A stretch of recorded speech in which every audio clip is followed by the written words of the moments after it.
Welcome to Arizona Bill Watch, the show where you get satisfaction if you're not getting it from your state legislators.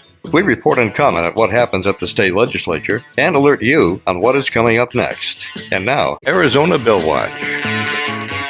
Hello everyone, welcome to Arizona Bill Watch for another lively discussion of important and controversial bills.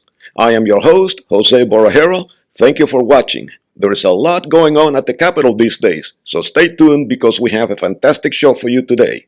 But before we do that, some housekeeping items. Number one, we would love for you to watch the whole show from beginning to end. However, you may also fast forward to the bills of your choice by using the handy chart that we have placed down below. Secondly, if you like what you see, please make sure that you like, share, and subscribe. It means a lot to us. Third, it costs money to do what we do. So if you like what you see, you may contribute by going to our website, azpeopleslobbyist.com. So with all that out of the way, let's look at the first bill. And welcome back. As you know by now, we concentrate on what's happening with the state legislature, okay? And that's what we really pay attention to. However, you cannot ignore the governor when it comes to legislation. So this, I know she's a joke, but let's keep a straight face. You know, let's be respectful of the office of the governorship. Yes. Even though the current occupant is not worthy of, anyway. The title. There has been several bills that were sent to the governor this past week. So far, she had, prior to this week, she had been sent about 18, I believe, and had signed a couple of them and vetoed the rest. And so she has about 5 new bills. However, a lot of those are just a little more than housekeeping bills. There is one bill, though, that is very important, and we are going to highlight this bill today. It is bill number SB 1063, and this is the bill that would prohibit cities, municipalities, counties from imposing a tax on food that is meant to be for home consumption. In other words, it doesn't apply to food that you buy at a restaurant or take out pizza or anything like that, but it does apply to what you buy at the grocery store to make your family meals. Currently, the state does not impose a tax on that kind of food, but many cities do. And what this bill would do is it would prohibit those cities from imposing that tax.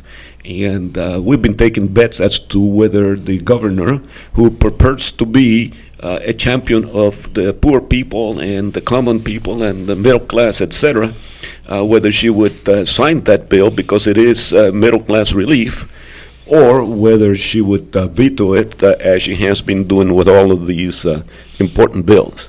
So do you guys have any bets on that or opinion? I think she'll probably veto it because she'll say, oh, that's for the cities to decide. I want you to know I have become a great fan of our new governor. How Ever so? since she did her executive order. Now you can't keep me off of the show just because you don't like my hairstyle. Well, Yes. I don't even have to wash my hair. Yes. well, you know, I had intended to keep you out of that show because you have lousy hair. I know. But, I know it. but I can't anymore because the governor has come to Archie's rescue. Yes. And she said, no, I cannot discriminate against him because of his hairstyle. Yes. Yeah. So that is a very, very important bill, by Yep. the way. It is. Oh, yes. Did you know one of the bills we're going to discuss today is going to make that executive order illegal? I thought that executive order was already illegal. It's nonsense. I don't know about illegal, but it's nonsense. It's nonsense. Anyway, we are watching with bated breath as to what the governor is going to do about this tax relief for the poor families, because the food cost is a higher percentage of the budget the lower your income, the higher the percentage of your income that goes to food and housing. Actually, both of them. You don't want to wait around with bated breath. You know what happens when you wait around with bated breath? You catch COVID. So, okay, I gave my opinion. What's your opinion on what she's going to do? Oh, I think she's going to veto it. And Archie? I think she'll probably veto it. 'Cause Yeah, the reason she's going to give is probably the same reason as she gave for vetoing the one about the rent tax, and that is that if you do not have this tax, the cities are going to go bankrupt, and you won't be able to have fire and police and First responders. And so the whole world is going to come to an end if you do not have cities impose this tax. How Phoenix gets by without that tax, it's beyond me. But anyway, that's probably going to be the rationale that she'll have in her veto letter.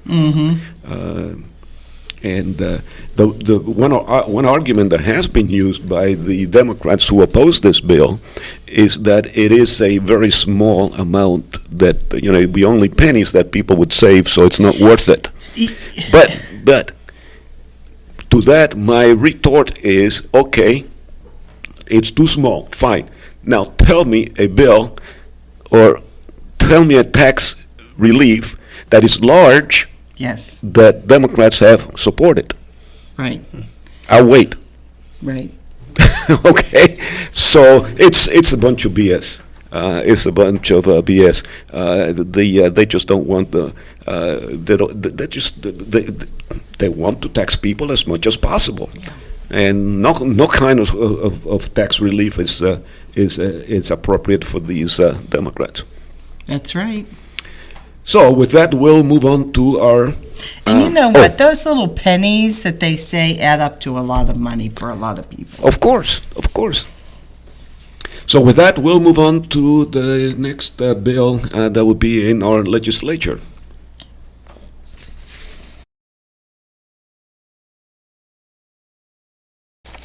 House Bill HB 2691, short title, Elections Ballot Chain of Custody. This bill will be heard in the Senate Elections Committee on the 27th. I believe that's going to be Monday. It was introduced by Representative Heap, and it requires that ballots be kept in a secure manner, including measures like tamper evidence seals, chain of custody records, witnesses to box openings, etc. We really shouldn't have to have a bill to do this. Doesn't it make sense that there should be a respected chain of custody when it comes to these ballots? You would think so. On this bill specifically, though I agree with it, but there is something in here that I do not agree with, and that is the part where it says that if there's too many ballots that are going into a box, then they open it and take some of the ballots out. I am totally against that. If you want to have security, then you leave all the ballots in the box and you get another box. that makes sense. That makes sense. Now, I did not notice that when I read the bill, and it's a flaw. But you know what? We have, at least I have become kind of accustomed to the fact that none of these bills is perfect. Yeah, we all know that. Okay, so we can, folks, when we look at these bills, it is not just a cursory glancing of the bill. I mean, we get into details, okay? So we know exactly what they are, and unlike most people who criticize or talk about these bills, we know what we're talking about. And that's a flaw in the system. That's a flaw that should be corrected. The point, though, is that you have to look at the whole thing when you make up your mind as to whether it's a good thing or a bad thing. You can always come back later and make an adjustment, and this happens all the time. It would be much better if the bill was perfect to begin with. But that doesn't always, in fact, very seldom does that happen. Right. So with that in mind, I am in favor of the bill. And how about you two guys? Archie? Well, I think they need to do a lot of work on this bill. And I mean, it needs to go, they need to go back and take a close look at these code sections. Look at 16503, and this is part that they didn't amend, but it's in the bill, and it says that the printed ballots have to be available at least 10 days for inspection by the candidates to make sure their name is correct. But the early ballots go out what? Right, exactly, yeah, and I had noticed that also. Yeah, but- So And then- you can have the wrong name, your name going out wrong, but it's on the mail-in ballots, and you don't get a chance to correct it until 10 days before the election. That's nonsense. Okay, it is nonsense, but that's not part of this bill. That is part of the statute. I understand. Now, what you're saying is that they should have corrected that while they were at it. That's correct, yes. Yeah, you're right. They're And not you're- paying attention to what they're doing. Yeah, well, they are paying attention, it's just not enough attention. Okay. So again, we have to look at, when we make a decision, since we don't have the power to change anything, we can only call attention to it. So when it comes to that, we can express an opinion as to the overall package. Is it a good thing or is it a bad thing? We cannot say, okay, I like that and don't like the other. I mean, we can say it, but it's not going to have any effect on anything. You know, what my hope is that some of these legislatures will actually watch us and take some of our pointers, and maybe a lot of this confusion and everything would be averted if they would just write a clean bill.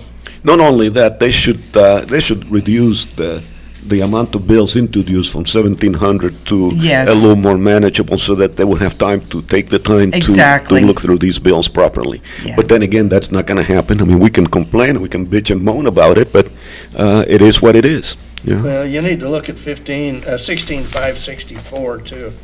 And paragraph B1, says a law enforcement officer shall aid in the transfer of the locked and sealed ballot box. I'm sure they're thinking that makes it mandatory, but they're still having a problem with the word shall and may. Yeah, The okay, next- we're not gonna get into that discussion I again. know, I'm just pointing it out. I mean, All right. So the final tally is, I'm in favor. Gloria, are you in favor of the overall? Well, for the overall bill, Well, yes. of course, well, that's what we're looking at. Yeah. And Archie? No, not really. Okay, so two yeses and a no. So if you guys pay attention to us, and most people don't, but if you do, keep in mind that we're voting 2-1 in favor of this bill. And the one is the mandatory, that's the good one, yeah. That's right, that's Yeah. right.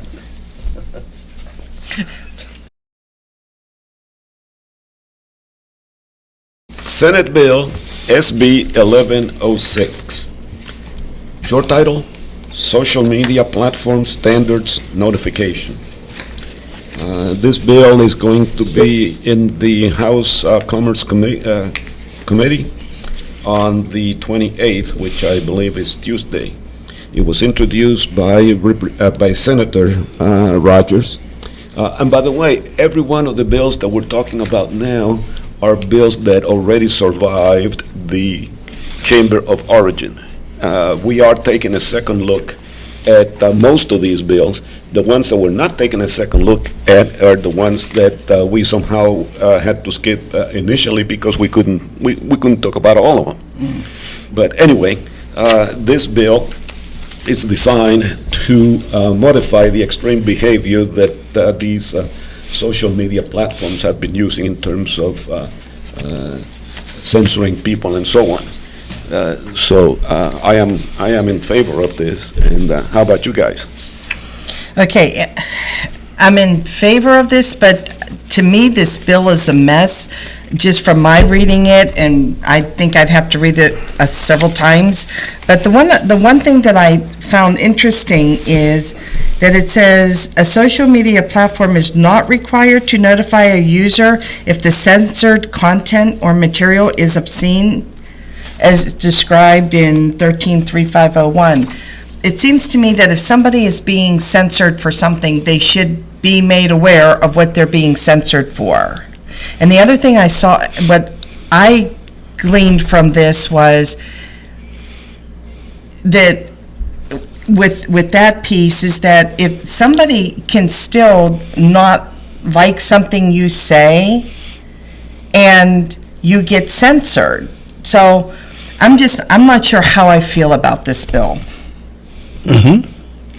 Well, I mean, I think this is a step in the right direction. I'm a little bit confused about just exactly how it fits in with Section 230 of the Federal Communications Law, which governs this kind of thing already. But we've had, this past year, or a couple of years, we've had an awful lot of problems with Twitter and Facebook, censoring what people post on their sites, particularly as it relates to politics. And I think if you're going to host a platform that supposedly is open for free speech, then you've got to be a little bit careful about exactly how you're going to censor that speech. On the other hand, one of the aspects of this bill, it poses a penalty, a severe penalty, as a matter of fact, on some of them for censoring the free speech on like Facebook or Twitter or whoever. But let's suppose, since we're talking about a written statement as well as one that's broadcast by, electronic media, we got a problem, in my humble opinion, with the defamation laws. So if I post something on Facebook or on Twitter that is a defamation to an individual, then what is the responsibility of Twitter or Facebook for my comment? And I think that needs to be addressed, and I don't think it has been addressed in this. I think there needs to be some protection for those entities where I have made a comment that is defamatory in some way. Yeah, well, the problem always centers around what is it? I mean, what is defamatory? And who is being hurt by this, and what is the remedy? And these things, unfortunately, are decided in court, which is good for the lawyers, but it's not good for the citizens. No, I understand, but all I'm saying is they impose the responsibility and they set the amount of the fines to these entities, but they make no provision for, are you going to fine them for a statement that I made? Right. Could be. That's what I didn't like about the bill, is to me, there's no clarity. Right. So. Well, like all the bills that we talk about, this bill is not perfect. So again, I have to go back to my tried and true statement. I look at the overall thing, and looking at the overall picture, is this something worth supporting? It's an improvement. It's an improvement, but Okay, so all three I'm going to say no. Oh, you're going to say no, okay. So it's 2-1 this time. Yep. Mm-hmm.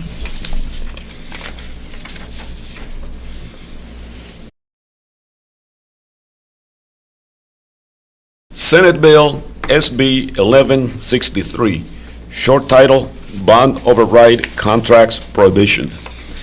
This bill, of course, it cleared the Senate, and it's going to be heard in the House Commerce Committee on the 28th. It was introduced by Senator Kaiser, and basically what it does is it precludes a person who makes a contribution to an entity promoting the passage of a school district bond or override from bidding on a contract funded as a result of the bond or override.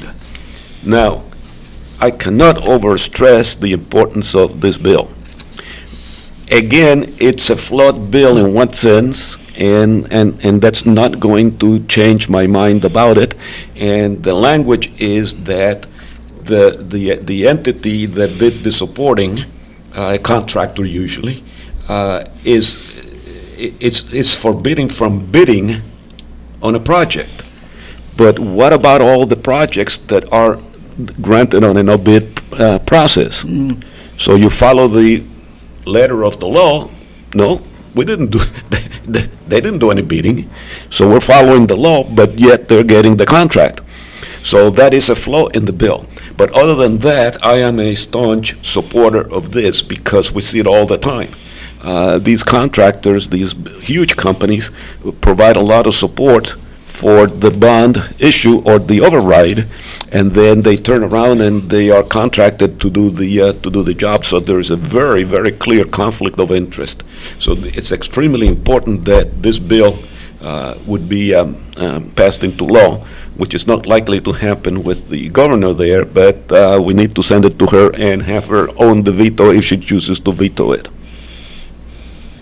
No, I'm not even sure why we need this bill. I mean, avoiding a conflict of interest should be a basic matter of just common sense and common integrity. The problem that I have with this is that the bill doesn't go far enough. If you read the rules for the Senate and the House here in the state of Arizona, it allows the members of the legislature to introduce bills and to vote on bills in which they have a conflict of interest in. So this just needs to go further and include the state legislature. Yes, but it doesn't, and we have what we have. And don't fall off your seat. I'm just a yes on this one. Yes. Yeah, I'm a yes, even though, as I mentioned, I wish they would have changed that, instead of saying bidding on a contract, would say obtaining a contract. But other than that, I'm 100% in favor of the bill. And Archie, where are you? I'm in favor. Okay. Okay, folks. 3 yeses. I just think it needs to include, the state legislature. If you're keeping track and you wish to contact the House Commerce Committee, keep in mind that we have all 3 yeses on this bill.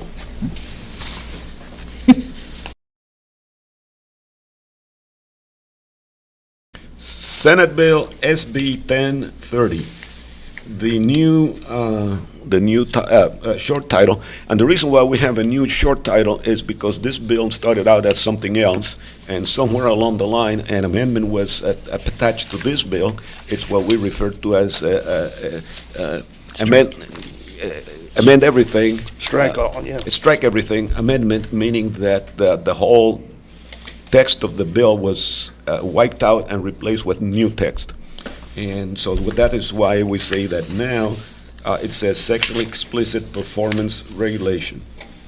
And it will be heard in the House Government Committee on the 29th. Actually, this bill does not, well, it has a lot of provisions in it, but the main one, the one that would make me support the bill, is that it changes the language in the statute from, requiring action as opposed to suggesting. Let's see, what's... Prohibition. Requires rather than, under the old text, it would allow the county board supervisor and so on to provide the regulation and use of adult-oriented businesses. Under the new language, it would require rather than allow. So it makes it mandatory. And that's the main thing about the bill and the reason why I support it. The one thing I like about this is because this, to me, it removes the prohibition on a drag show now being conducted between the hours of 1 a.m. and 8 a.m. on Monday through Saturday. There should never have been a prohibition on that. Right, so that's good. Mm-hmm. The whole idea here is that we don't care necessarily if a consenting adult goes and watches this stuff. Mm-hmm. We just don't want the children exposed to it. Mm-hmm. And this is a step in that direction. Well, it goes on, it's a little bit more, it has to do with art. And if you want to go to a studio and have somebody pose nude and you can paint them, you can't do that anymore under this bill. Understand what this bill says, it must provide for zoning consistent with public health, safety, convenience, and general welfare.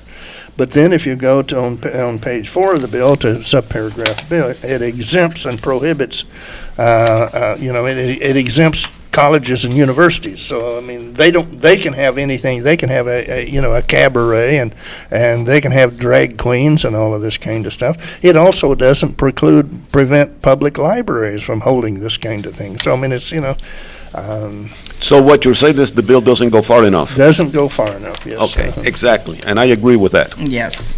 But does that say that I would, if I were in the legislature, would I vote against it?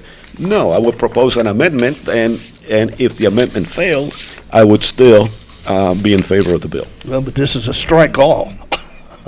It doesn't matter what it is. I know, you said you'd be in favor of an amendment. I mean, this is a major amendment. Yeah, I understand. Another No. amendment?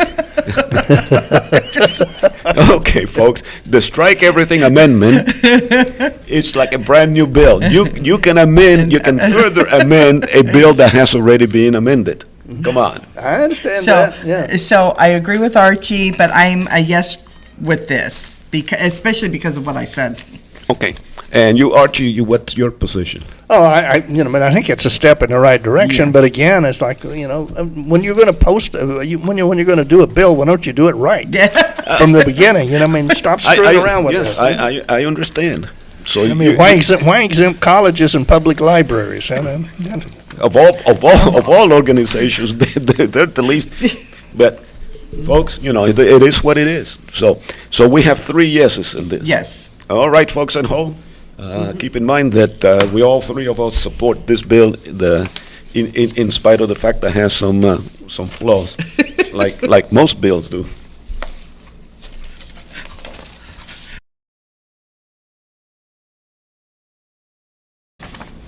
Senate Bill SB 1694. Short title, Public Monies, Ideology Training Prohibition. It will be heard in the House Government Committee on the 29th. Introduced by Senator Hoffman. Prohibits public entities from engaging in support of diversity, equity, and inclusion. Now, my opinion on that is that this whole thing about diversity, equity, and inclusion is just another way of enforcing or advancing like an incarnation of Karl Marx's principles of class struggle. Public entities have no business using taxpayer money to promote this garbage. So it is an excellent bill as far as it goes. However, I think Archie discovered something within this bill that makes it kind of humorous. It really does. Yeah. Well, I don't know how I feel about this bill. Now, tell us how you feel about the Chinese. It makes no sense. I mean, what do we got to do with how China treats the Uyghurs in China? And yet, if you read the Senate fact sheet, that's exactly what this bill does. Is it controls how China treats the Uyghurs in China? No, it says that we cannot do business with China when they Mistreat their Uyghurs. well, actually, Uyghurs. Forced labor is the way they put it. If the forced labor, the Uyghurs. I never knew that there were Uyghurs in China. What are Uyghurs anyway? So, well, I mean, understand that the majority of our products that you go to the store and buy are made in China, Right, right? So, right. I mean, I don't know how this contract is Yeah, gonna but do they come all out. involve Uyghurs? Yeah. So, I don't think they all involve the use of Uyghurs. yeah, well, I got another problem with this, I mean, the governor's executive order controls my hair, but it's okay if the schools can still teach CRT. Yeah. Right? I mean, so the schools can still discriminate in what they're teaching, but I can't buy a product made in China by Uyghurs Yeah. because they've been forced labor. Come on. No, I wouldn't buy from China if I had a choice, which I Well, don't, but I wouldn't buy it under any circumstances. Well, I do watch what I buy, and if I can buy something that's not made in China, I generally try to Oh, do that. me too, except that it's just so difficult because so much of it is made in China. Yeah. So our consensus here is, if we have a consensus, that as far as it goes, this is a good bill. That's my opinion. Archie? Archie? Sure, I think it's a good bill. Okay. I mean, I've never wanted to mistreat a Uyghur. I think we have 3 yeses on this Yeah. one. And it is humorous. I mean, you know what? That could be an effort by the legislators to provide a little levity into the discussion of their bills. Well, and like I said, And if it is, they succeeded. well, like I said earlier, I said that, with the goings-on that's happening in this country, that's all I have Anyway, to say. it's a good bill. All 3 of us said yes.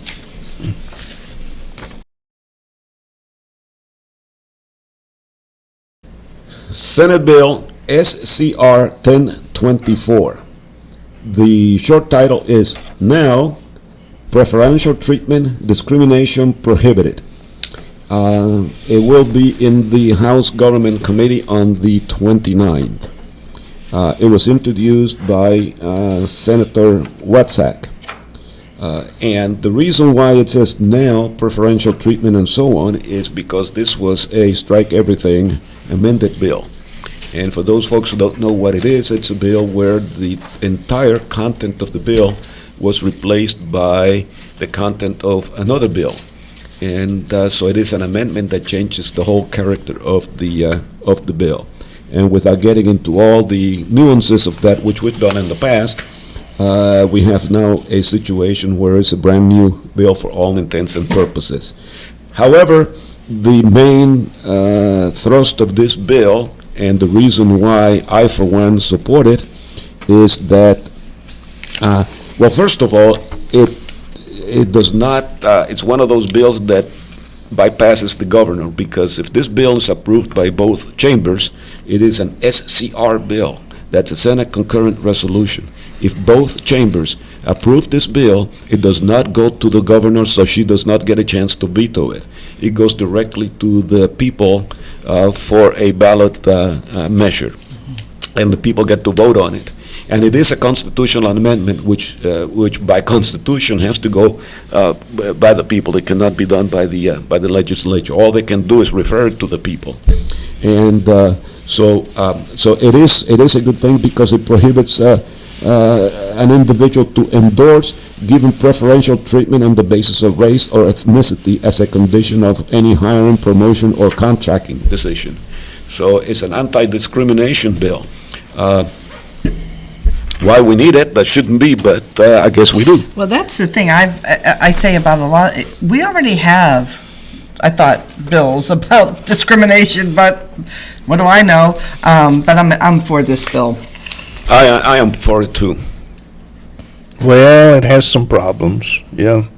I mean, the federal constitution, there's 2 things that I have. First of all, it should not be easy to amend the Arizona state constitution. And this particular bill covers law that's already covered by the U.S. Constitution and by U.S. Supreme Court decisions. However, if you look at paragraph 2, C2, it says, you can't discriminate unless it's going to affect the money that the state gets from the federal government, and then you can discriminate.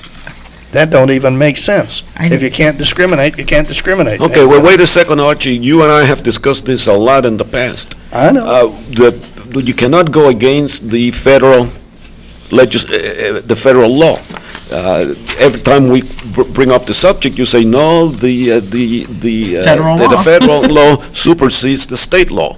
So now this bill is saying, okay, we admit that the fact that the federal law supersedes the state law, and that's why that is in the bill. And you're saying that that's a bad thing. Well, of course it's a bad thing, but unfortunately, it's the fact of life. No, I think you're misunderstanding what I'm saying. I'm saying that I can't discriminate on the basis of race, color, creed, national, all of that kind of stuff under this bill unless it would affect the right of the state to receive federal money. If the state would receive federal money, if I discriminate, then it's okay. That's what this bill says. Yeah. All right, but that's not right. Well, of course it's not right. Well, then change it. So, I mean, I can discriminate if I'm going to get federal money for it. No, that's not right. Okay, so you are a no. Gloria? I'm going to say yes on this bill, yeah. Okay, so 2 yeses and a no.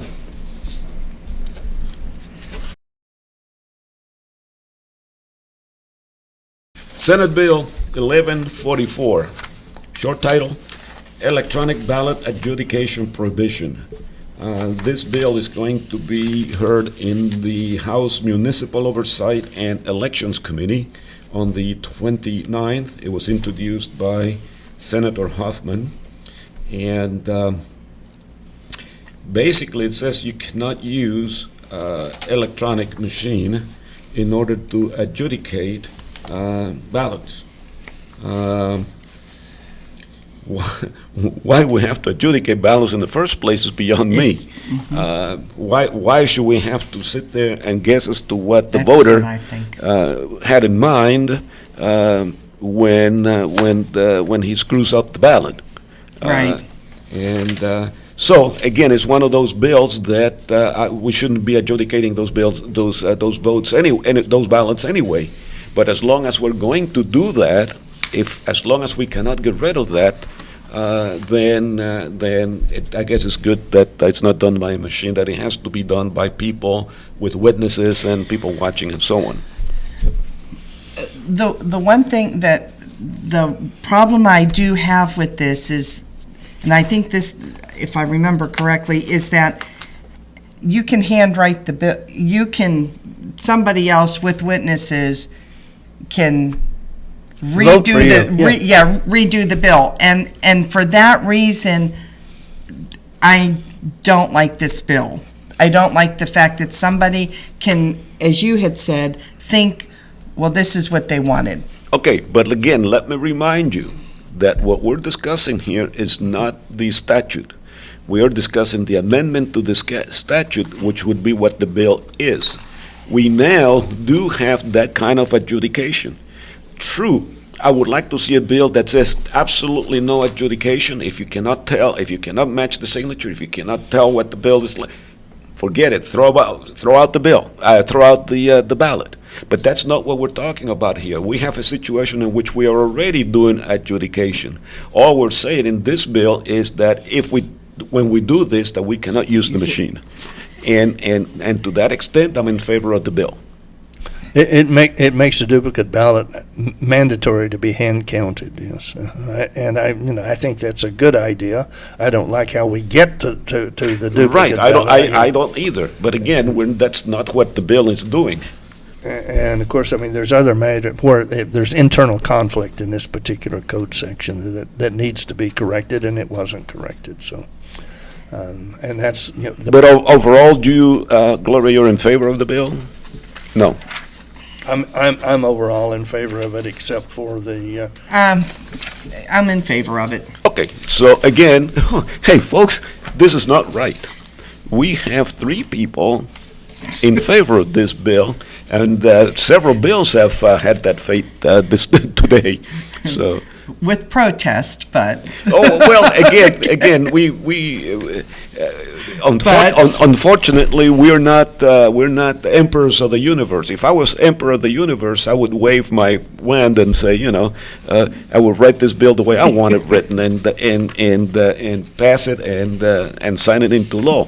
But unfortunately, we don't have that. We don't have that power. We have to play with what we got. That'd be okay, Jose, as long as you leave my hair alone. What hair? Well, the 2 that I I'm still glad have. nobody talks about mine, so. So all three of us are in favor of Yes. SB 1144. The governor has protected my hair, and I don't want him doing anything about it. Hey, Gloria, let me ask you this. Would it make sense for you or me or anybody else to drive a vehicle without having some kind of instruction as to how to operate the vehicle? No, it doesn't make sense. Because a vehicle can be a deadly weapon, and you Yes. need to know what you're doing. Yes. Okay. Well, that's exactly what the folks who are sponsoring this program are engaged in the process of.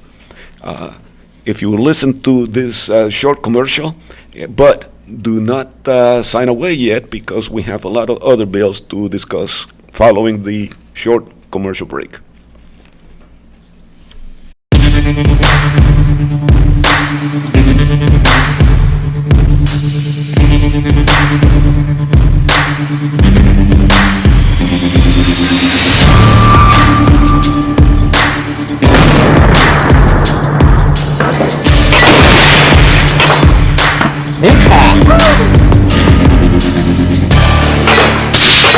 Impact!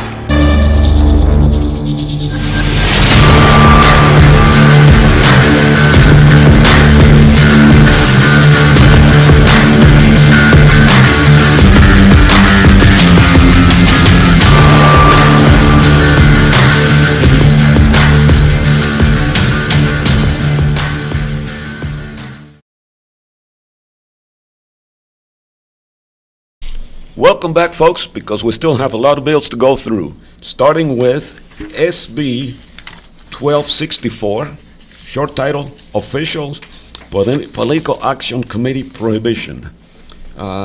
This bill will be heard in the House Municipal and Oversight and Elections on the 29th, introduced by Senator Mesnard, and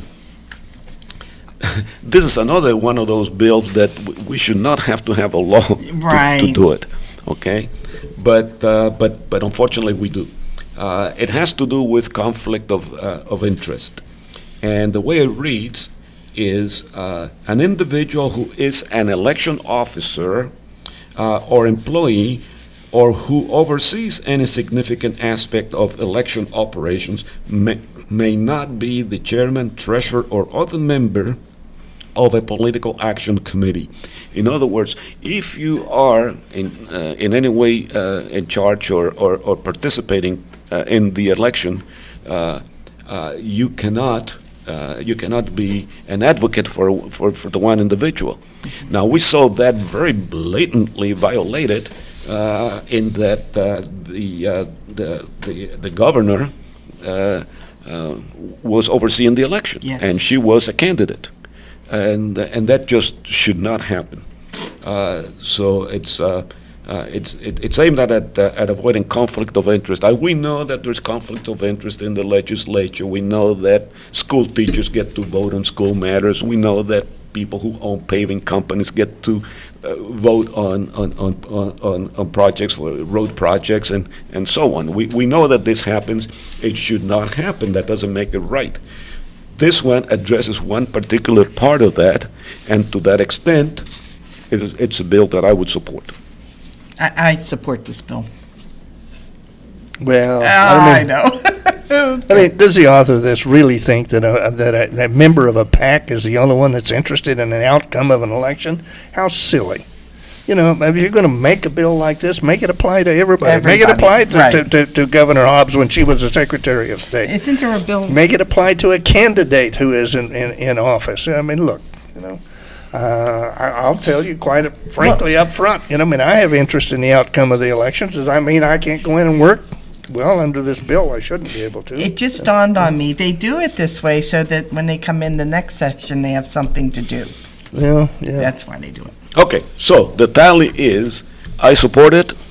Gloria? Yes, I support it. As far as it goes, I support it, but I, Oh, you know. okay. Yeah. Okay, 3 yeses. 3 yeses.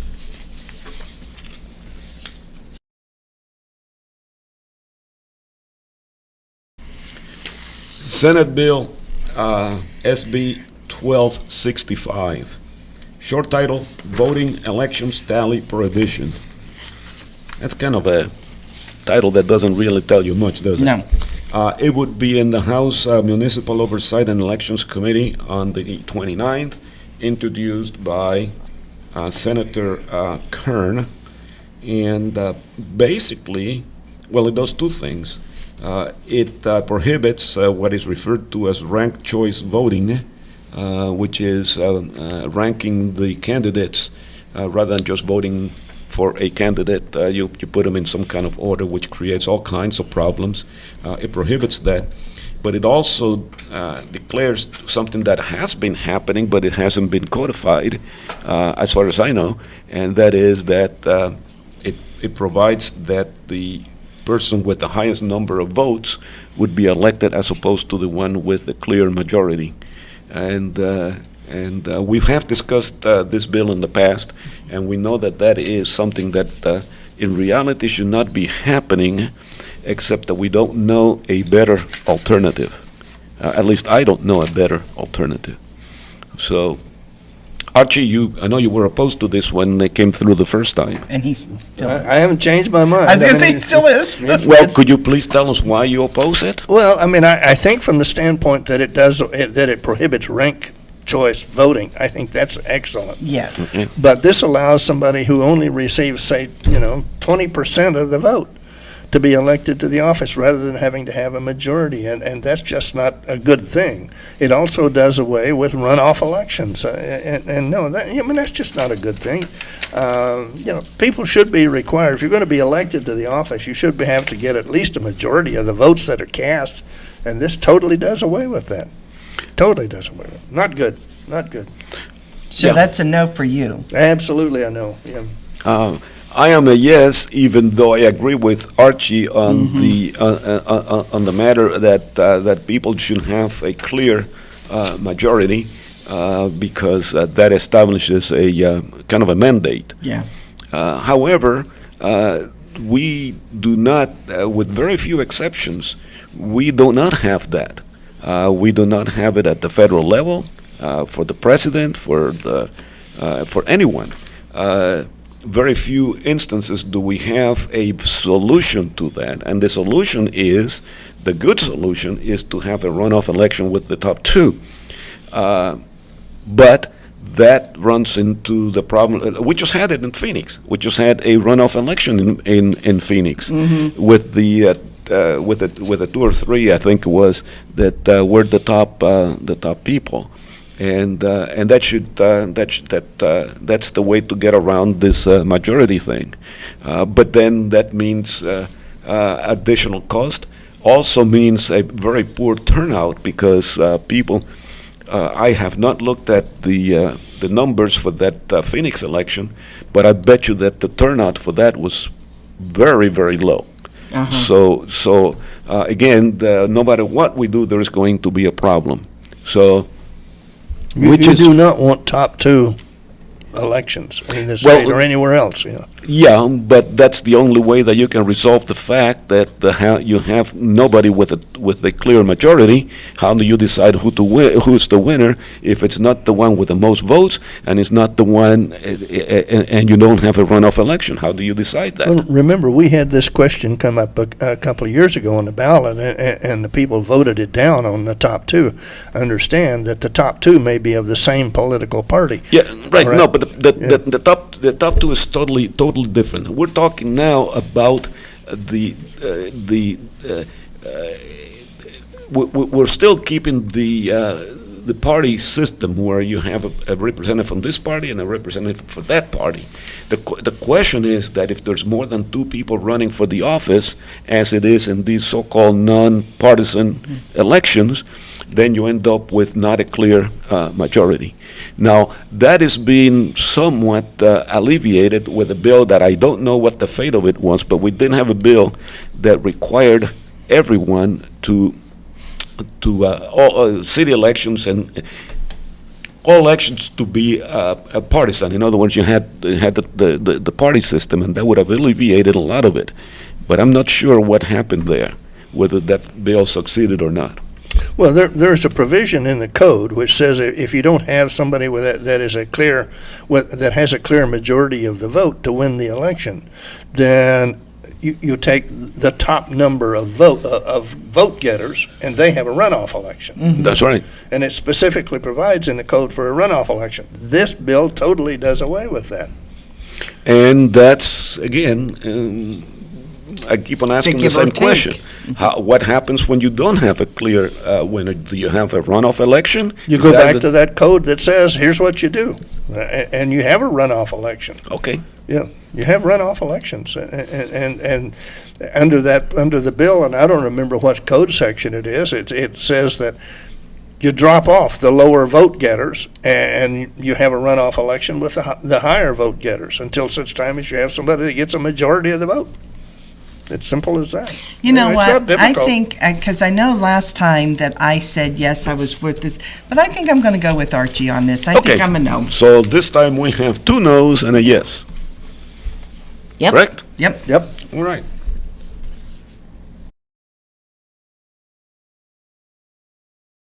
Senate Bill SCR 1002. Short title, Constitutional Amendment, 60% approval. It is going to be heard in the House Municipal Oversight and Elections Committee on the 29th, introduced by Senator Kern. And this is another one of these concurrent resolutions, and happens to be a Senate concurrent resolution, which means that if both chambers approve this bill, it does not go to the governor, but it goes to the people for a ballot measure. And you can do this, the legislature can do this with statutes, and all it is a way of punting the legislation back to the people and say, okay, we don't want to take responsibility, let the people decide. The other one is one that is compulsory. There's only one avenue to amend the Constitution in Arizona, and that is that it has to go to the people. So in this one, they don't have a choice. They have to, if they approve this, it goes to the voters for an approval. Now, the content of this is something I am, if I could be 200% in favor of something, I would be 200% in favor of this bill, because it requires a 60% majority to make an amendment to the Constitution. That is the Arizona Constitution, of course. It is insane, totally insane, that a mob of 50 plus 1% of the people can change the Constitution. It's just totally, totally insane, okay? As a matter of fact, I don't think that you should be able to state that you should do legislation, basic legislation, not a constitutional amendment, but any legislation with just 50%. I know the legislature does that with 50% of the vote in most cases, but the people should not be able to do that with just 50%, because, and we've gone through this many times before, when you have a ballot measure, you do not go through the usual process of debating and amending and all of that. It's either up or down, and it's very easy for an institution or a bunch of institutions to spend enough money to convince people that this is a good thing when they really didn't have a chance to evaluate it properly. So again, I'm opposed to 50% there because of that. But when it comes to the Constitution, there's no way that I could be convinced that it's anything short of insane to be able to amend the Constitution with only 50% of the vote, 50% plus one. And I'm almost positive, I remember this one, that Archie is opposed to this. I'm with you on this one. I'm for the 60%. Who knows? Archie may have changed his He mind. may have. I haven't. I didn't think so. I haven't. Okay, No. so tell us, Archie, why is it that you're opposed to this bill? I want to say one other thing, and I agree with you also on legislation, that it should also be higher. Go ahead. I fully agree that it should be extremely difficult to modify the Arizona Constitution. However, this bill does away with majority rule in this particular instance. And what is an appropriate number? The author of this bill says, well, 60% is an appropriate number. Well, I guess that would have to depend upon the subject matter of the bill before you would determine what is an appropriate number. Under our current system, a majority is all that is necessary, and I think that that is still inappropriate. We are still a majority rule country, and this does away with majority rule, and I'm not in favor of that. So, 1 no and 2 yeses? Correct. Again, I could, as I said, I could live with a 50% majority for normal, regular statutes. Even though I don't like it, I can live with it. But when it comes to amending the Constitution, you cannot say that it should be more difficult to amend the Constitution and then on the same breath say that it should be limited to 50% plus one. It just doesn't make any sense. So we have 2 yeses and 1 no on this. I just said that.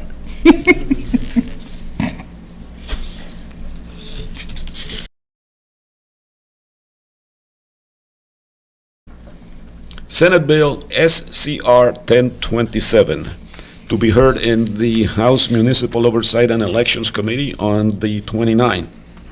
It was introduced by Senator Wetsack, and it is it's a constitutional amendment. I thought somehow that it was a statute, but it is a constitutional amendment. What that means is that the only way that you can amend the Constitution in Arizona is to submit the change to, or the amendment to the people. And what this bill does is that if it clears both chambers, it doesn't go to the governor, it goes directly to the people for a proposition, a ballot measure. As to the content of this, let's see. This is aimed at some cities. What it basically says is that if I am voting for it, if I'm a resident of a specific section, a specific district or precinct or whatever, and I have an individual who's running for leadership of that precinct or district yeah. or whatever, that I and the people, all the people within that unit would get to vote for this individual, okay? And the adjacent unit, the people residing there would get to vote for that individual. And that way we have representation based on our neighborhood, based on our status and so on, and you have good representation. What some cities are doing, and Tucson is a major offender here, is that, for example, in the Tucson city elections, everybody in the city gets to vote for the representative for you, or in that case, it would be the councilman. It would be everybody gets to vote for the councilman in your district, the councilman in my district. It's as though the district did not exist, and that is totally unacceptable. And we've tried several times to change that, but the city's just, because it helps, it favors the type of government that Tucson is good for. Yeah. Okay. So I am totally in favor of this constitutional amendment. You should be able to elect your own representatives. You should not have an adjacent, well, everybody in the city vote on your own representative. Or in this case, it'll be a councilman, but you know what I mean by representative, somebody who represents you at the city council. I'm in favor of this bill. Yeah, I'm totally in favor of it.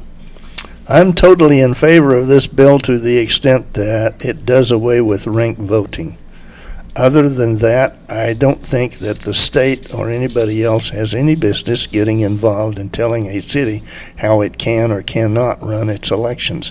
I have no reason to believe that some member for city council in the city of Tucson has any interest in what I think or not think.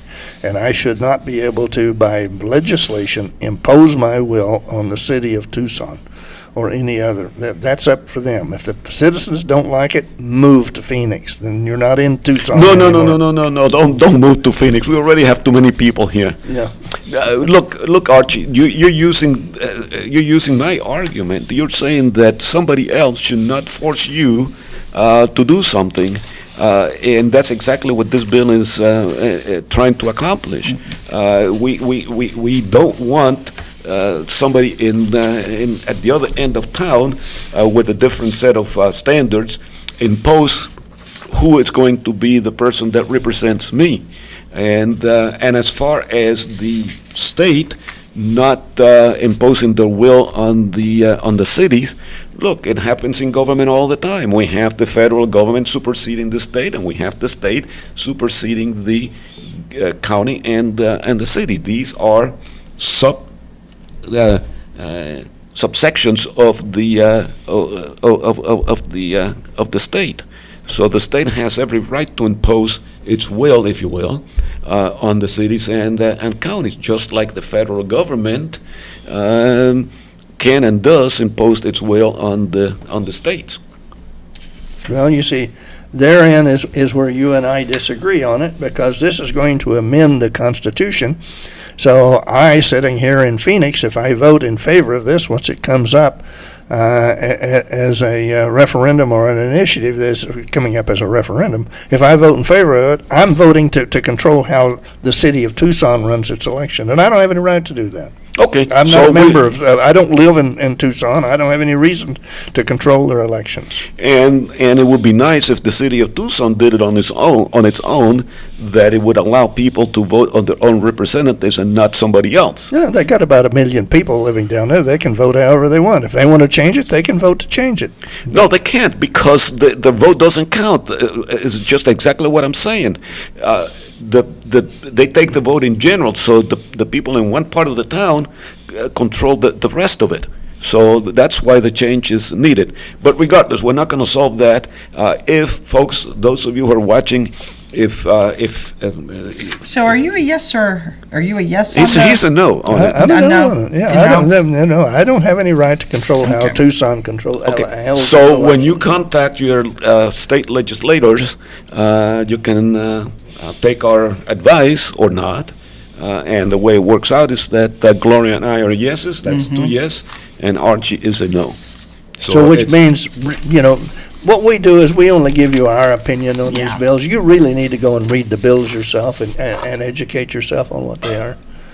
Yeah, I mean, we're trying to give you the benefit of our opinion and interest you in the bills. You really need to read the bills. The most important thing is, as far as we're concerned, is that we give you the ammunition that you need in order to make up your own mind. Correct. You're free to agree with Archie, although you'll be wrong, but you're free to do so.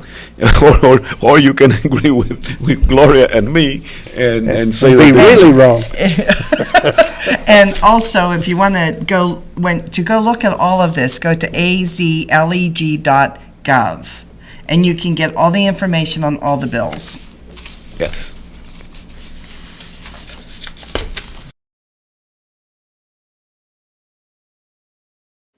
This brings to an end this week's edition of Arizona Bill Watch.